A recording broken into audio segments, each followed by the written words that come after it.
Hey everyone, Tom here on this rainy day in late September. I can't help talking about the weather, but this isn't really much of a weather video, but more about drones. I wanted to share a video about a new drone I picked up, the Mavic 2 Pro, and for anybody who may be in the drone airspace that's considering it, here's just a quick look at my first impressions. Now the box shipped in from China on a Tuesday morning, Central Daylight Time, and arrived on a Friday morning, Central Daylight Time, which alone is impressive, but the Mavic 2 Pro and the Fly More kit that I purchased arrived in the same box.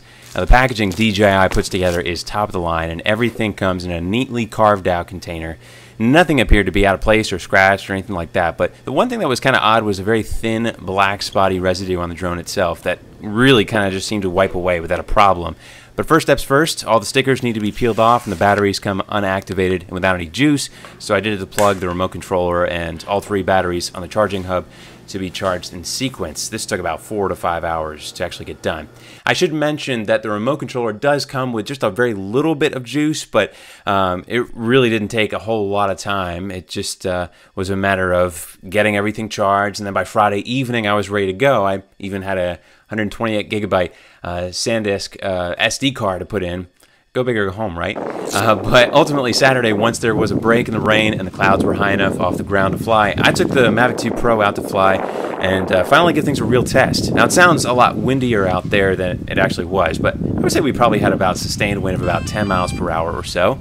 Powered the thing up, started in beginner mode for super serious safety reasons, and then finally liftoff. Now the drone handles the breeze pretty well, but immediately the features on this drone blew me away. Handling, steady footage, the tracking ability is really impressive, which I tested on my wife and dog. She's seen both of the previous drones I've owned, and I think she was kind of impressed as well. You notice that it's so much quieter? Yeah, it's way quieter. So smooth looking too.